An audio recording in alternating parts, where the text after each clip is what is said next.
និទានរឿងព្រេងខ្មែរសូមជូនរឿងគ្រូឆោតសិស្សខ្ជិលបាទមុននឹងដល់សាច់រឿងខ្ញុំបាទសង្ឃឹមថាប្រិយមិត្តយើងមិនចិត្តអាក្រក់នោះទេបាទប្រិយមិត្តយើងជួយចុច Subscribe Channel YouTube ជូនខ្ញុំម្នាក់មួយផងបាទដើម្បីជាកម្លាំងចិត្តក្នុងការឲ្យខ្ញុំធ្វើរឿងនិទានចែកជូនទៅប្រិយមិត្តស្ដាប់កម្សាន្តជាបន្តបន្ទាប់បាទសូមអរគុណមានរឿងមួយបានដំណាលថាមានភិក្ខុមួយអង្គគង់នៅវត្តមានកូនសិស្សតែម្នាក់ឈ្មោះអាភ្លូញខលណាស់គ្រូក៏ល្ងងណាស់ដែរថែមទាំងឆោតច្រើនទៀតផងគ្មានឧបាសកឧបាសិកាណារាប់អានយកចង្ហាន់ម្លូស្លាបារីទៅប្រគេនឬនិមន្តលោកនោះមកឆាន់ចង្ហាន់ដល់ផ្ទះម្ដងណានោះឡើយលោកនោះក្រលំបាកពេកពុនតែលោកមានដំរីមួយថ្ងៃមួយលោកបានពិចារណាថាសពថ្ងៃនេះគ្មានឧបាសកឧបាសិកាណាគេមកប្រគល់វត្ថុអ្វីឲ្យឆាន់សោះបើដូច្នេះគួរអាត្មាអញទិញវត្ថុផ្សេងយកមកទុកឆាន់កុំឲ្យលំបាកគិតដូច្នេះហើយលោកក៏ប្រាប់ទៅកូនសិស្សថាអាភ្លូញឯងចាប់ដំរីមកហើយឯងទៅផ្សារជាមួយនឹងអញទៅរកទិញវត្ថុផ្សេងយកមកទុកឆាន់កូនសិស្សទៅចាប់ដំរីបានមកហើយគ្រូនិងសិស្សក៏ឡើងជិះលើខ្នងដំរីតម្រង់ទៅផ្សារលុះទៅដល់គ្រូប្រាប់កូនសិស្សថា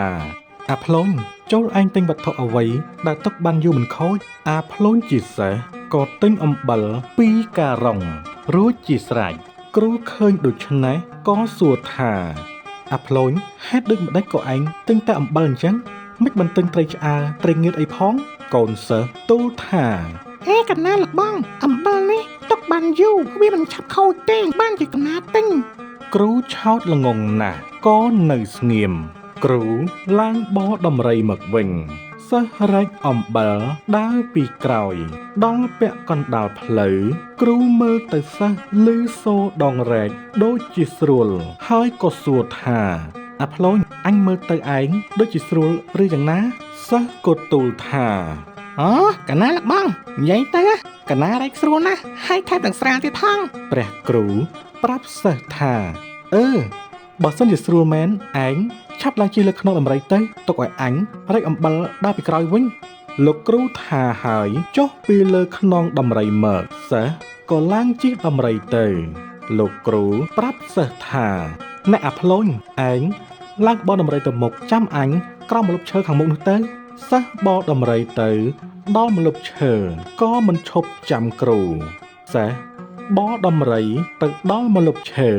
ក៏មិនឈប់ចាំគ្រូដែរបោះរហូតទៅដល់វត្តលោកគ្រូរែកអំបិលដើរតាមក្រោយដោយអំបិលនោះធ្ងន់ណាស់លោកគ្រូរែកឈប់បែរមើលទៅកូនសិស្សមិនឃើញក៏គិតថាយីអាភ្លូញឯងខំឲ្យវានៅឈប់ចាំដើមឈើខាងមុខតែវាបែរជាមិនឈប់ចាំសោះអានេះពិតជាខូចមែនអំបិលនេះក៏ធ្ងន់ទៀតមិនកាត់ទេអាត្មាអញគួរតែយកអំបិលនេះទៅទុកសិនចាំប្រាប់អាភ្លូញឲ្យវាមកជួយយកលុះគិតហើយក៏យកអំបិលនោះទៅលាក់ក្នុងព្រៃមុននឹងលាក់លោកគិតថាយីទីនេះប្រសិនជាមានគេដើរមកចំរកឃើញគេនឹងយកអំបិលនេះទៅអស់មិនខានតើអាត្មាអញគួរតែរកទីណាដែលបិទបាំងភ្នែកអ្នកទាំងពួងគឺមានតែនៅក្នុងទឹកទេទើបគេមើលមិនឃើញគិតហើយក៏យកអំបិលទាំង2ការុងនេះទៅលាក់ទុកនៅក្នុងទឹកហើយដើរទៅមុខលុះទៅដល់សួរសិស្សថាអាភ្លូញហេតុអីក៏ឯងមិនចាំអញអញ្ចឹងសិស្សទូលថាព្រះគ្រូខ្ញុំកណាបោះដំរីប្រុងចាំព្រះគ្រូដែរតែអាដំរីហ្នឹងវាមិនព្រមស្ដាប់ខ្ញុំសោះខ្ញុំអង្វរវាដូចម្ដេចក៏វាមិនព្រមស្ដាប់ដែរវាប្រឹងតែដើរទៅមុខទៅដល់វត្តហើយវាឈប់សិស្សសួរគ្រូថាហើយចុះលោកគ្រូទុកអំបិលដែរណាមិនឃើញអញ្ចឹងព្រះគ្រូប្រាប់សិស្សថាអញទុកលាក់នៅទីណាដែលអញកាច់ដើមឈូកដោតជាសម្គាល់លុះព្រឹកឡើងគ្រូ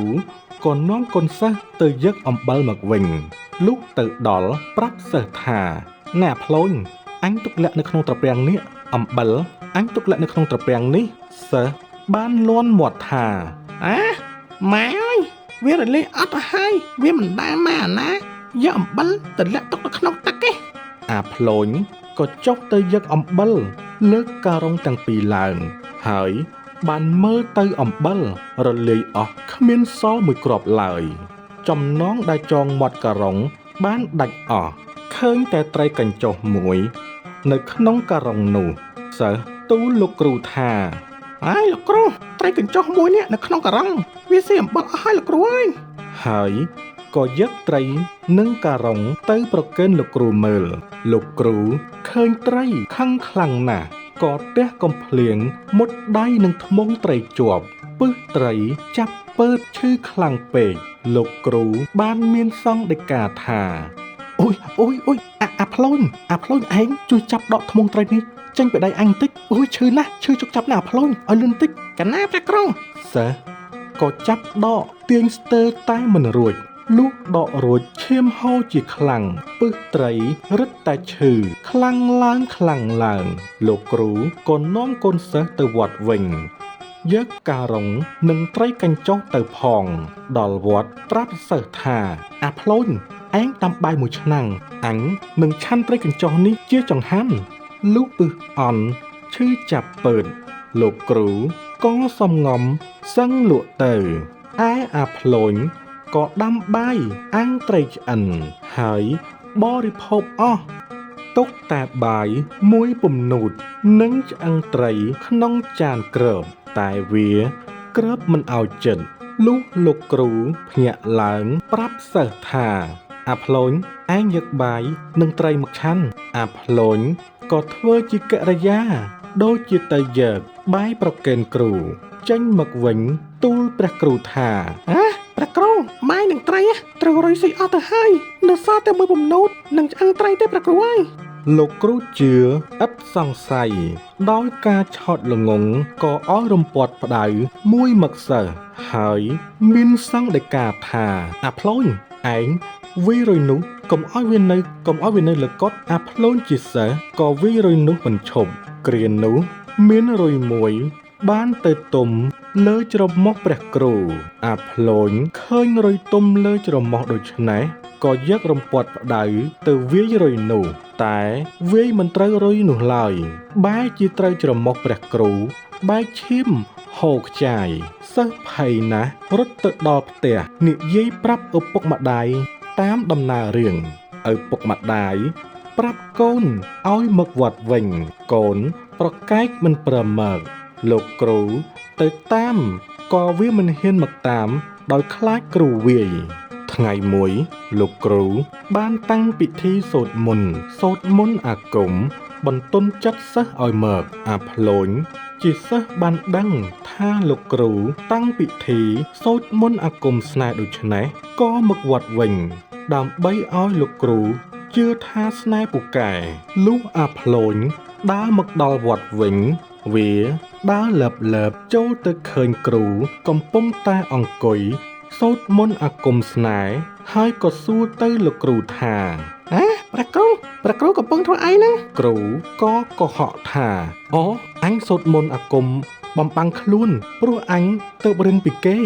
ហើយលោកគ្រូគិតថា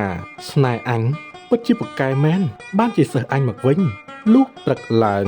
សិស្សដាំបាយធ្វើម្ហូបស្រេចហើយក៏ទូលព្រះគ្រូថាព្រះគ្រូចង្ហាន់ណាឆ្អិនហើយព្រះគ្រូបានមានសង្ឃដីកាថាបើដូច្នេះឯងលើកយកឲ្យអញបើដូច្នេះចូលឯងលើកយកចង្ហាន់នេះឲ្យអញឆាន់មកអាភ្លូញក៏លើកមកប្រគេនធ្វើជាមើលមិនឃើញដាក់ថានៅលើក្បាលលោកគ្រូក៏ស្រែកថាអាភ្លូញហេតុដូចម្ដេចក៏ឯងយកថាសនេះដាក់លើក្បាលអញអញ្ចឹងសិស្សក៏ទូលថាព្រះគ្រូកណាមើលព្រះគ្រូមិនឃើញទេមិនដឹងថាព្រះគ្រូនៅម្ដុំណាទេលោកគ្រូងាកចេញអាភ្លូញក៏ដាក់លើក្បាលគ្រូទៀតលោកគ្រូបានមានសង្ឃដីកាថាអាភ្លូញឯងដាក់ថាសលើក្បាលអញទៀតហើយអាភ្លូញក៏និយាយថាខ្ញុំកណាសុំទោសព្រះគ្រូខ្ញុំកណាសុំប្រទានទោសលោកគ្រូខ្ញុំកណាមើលព្រះគ្រូមិនឃើញមែនណាលោកគ្រូក៏ជឿថាអញរៀនស្នេហ៍ពូកែ ឥឡូវអញក៏ហៅវាថាអញតាំងវិធីសូត្រមន្តអាគមបំបាំងខ្លួនក៏ទៅជាពូកែមើលអញមិនឃើញទៅវិញគួរទន្ទិញឲ្យចាំកុំឲ្យភ្លេចអាភ្លូនលុះប្រគេនចង្ហាន់លោកគ្រូឆាន់រួចហើយវាក៏លើកមកបរិភោគខ្លួនឯងថ្ងៃក្រោយមានឧបាសកគេនិមន្តលោកគ្រូទៅឆាន់នៅឯផ្ទះអាភ្លូនទូលថាលោកគ្រូមកគេនិមន្តព្រះគ្រូទៅឆាន់ចង្ហាន់ព្រះគ្រូកុំស្លៀកស្បង់ទៅអីនាំតែវាចាស់ខូចទេលោកគ្រូខ្លុំតែជីពោបានហើយគេមើលលោកគ្រូមិនឃើញទេបាត់លោកគ្រូចេះមន្តអាគមបំបាំងខ្លួនពូកែណាស់អ្នកណាក៏មើលមិនឃើញព្រះគ្រូដែរព្រះគ្រូក៏ជឿហើយធ្វើតាមអាភ្លូនដែលជាសិស្សលុះព្រឹកឡើងព្រះគ្រូប្រាប់សិស្សថាអាភ្លូនឯងតាមអញមកទៅឆាន់ចង្ហាន់ឯផ្ទះឧបាសកមានសង្ឃដីការួចហើយព្រះគ្រូក៏ឃ្លុំតែជីពោមិនស្លៀកស្បង់នោះឡើយដោយគិតថាឃ្លុំតែជីពោបានហើយព្រោះមន្តអាគមអញពូកែណាស់នរណានឹងមើលគេខ្មាស់អញឃើញរួចក៏នាំសិស្សចេញដំណើរទៅលុះទៅដល់ឧបាសកនិមន្តឡើងលើផ្ទះហើយគេលើកចង្ហាន់មកដើម្បីប្រគេនលោកឆាន់ដោយលោកមិនបានស្លៀកស្បង់អង្គុយមិនស្រួលងាកឆ្វេងងាកស្ដាំក៏លិចគេខ្មាស់កណ្ដាលវាលឧបាសកឃើញដូច្នេះពួកគេក៏នាំគ្នាសើចហូរលាន់លោកគ្រូពុំទាន់បានឆាន់ចង្ហាន់មានចិត្តខ្មាស់គេណាស់ក៏ចុះពីផ្ទះត្រឡប់មកវត្តវិញហើយបានជេរបន្ទោសសិស្សថាឯងនេះមិនអោយអញស្លៀកស្បង់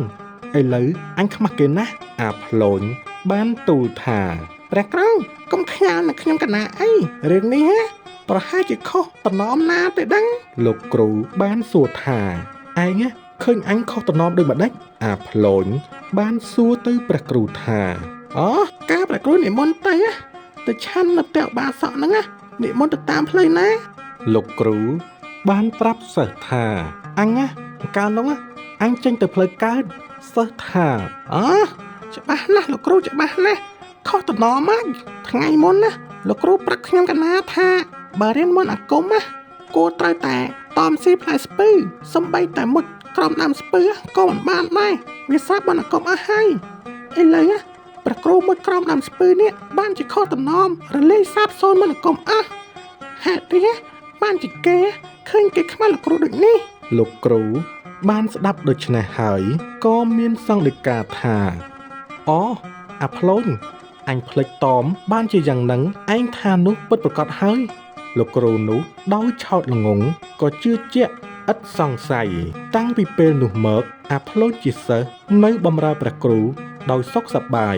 រឿងគ្រូឆោតសិស្សខលដែលប្រិមិត្តយើងបានស្ដាប់កំសាន្តនៅពេលនេះសូមចប់តែត្រឹមនេះតែមុននឹងបញ្ចប់ទៅខ្ញុំបាទសូមខន្តីនិងអភ័យទោសរាល់កំហុសខុសឆ្គងទាំងឡាយណាទាំងការធ្វើអត្ថាធិប្បាយទៅមានការខុសពាក្យពេចន៍ត្រង់ប្រការណាមួយសូមប្រិមិត្តមេត្តាខន្តីនិងអភ័យទោសដល់រូបខ្ញុំបានផងសូមប្រិមិត្តជួយចុច Subscribe Channel YouTube ជូនខ្ញុំម្នាក់មួយផងដើម្បីជាកម្លាំងចិត្តនិងប្រិមិត្តយើងទទួលបានវីដេអូរឿងនិទានថ្មីៗទុកស្ដាប់កំសាន្តជាបន្តទៀតសូមអរគុណ